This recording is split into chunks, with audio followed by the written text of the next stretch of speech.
One Ohio man finds himself charged with voluntary manslaughter stemming from a charge that he killed a burglar. This was David Hillis of Ohio. Allegedly, he shot and killed a home invader. Two men, Marcus Glover and Terry Tart, they broke into Hillis's home. They held him at gunpoint, presumably with the intent to burglarize his house.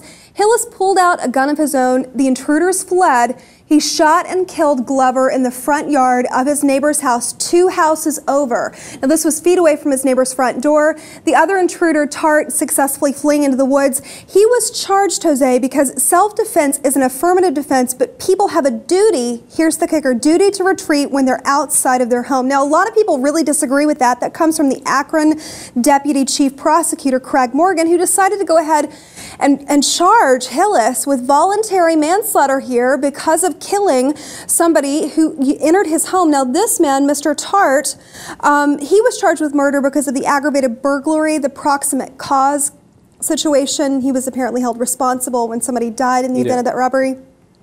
He has just gotten out of jail for armed robberies. Tart has a long history of this. He was released from prison in May of 2014 after serving 9 years for 2 armed robberies. He also held up a Dollar General store. Some people have a difficult time putting themselves in the frame of mind as this prosecutor because they say that they have a legitimate right to protect their home, their children, their property from this type of character who would kick in a door and hold you at gunpoint in your own living room. It's a very complex situation because on one hand you have this fight or flight instinct that kicks in a high danger situation where your life is threatened, and then obviously you don't have enough time to stop and think, oh, is the threat over here? Can I walk out of the house?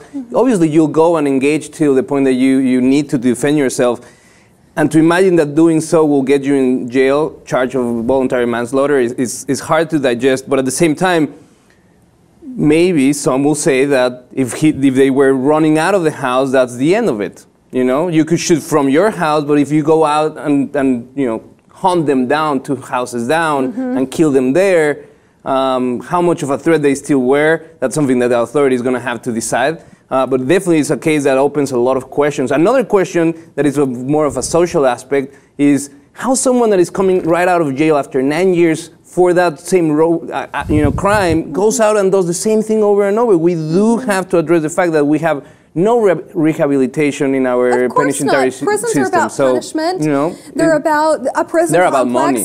They have nothing to do money. with rehabilitation in some cases. I mean, understandably, they have college aspects or college programs you can do in jail, but for the most part, in my view, that has nothing to do with rehabilitation. The fact that he could come out, you're absolutely right.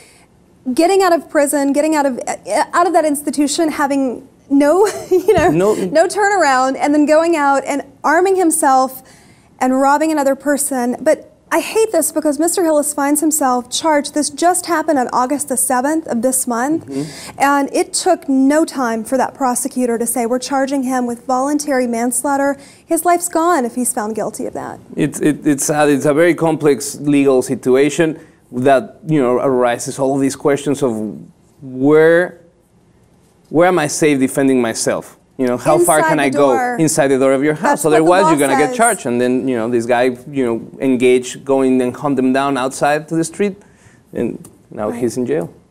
Well, difficult situation. It's difficult to understand or to put yourself in Mr. Hillis' shoes. For me, I can't imagine how that would feel. I don't know what I would do, but we'd love to know what you would do at home. Would you actually have chased them and shot at them? Would you have stopped in the door once they left? Is this prosecutor right that Mr. Hillis had a duty to retreat? Log on, post those comments below about this story. While you're at it, be sure to check out the rest of our channel and, of course, subscribe to the Lip TV 2 for more.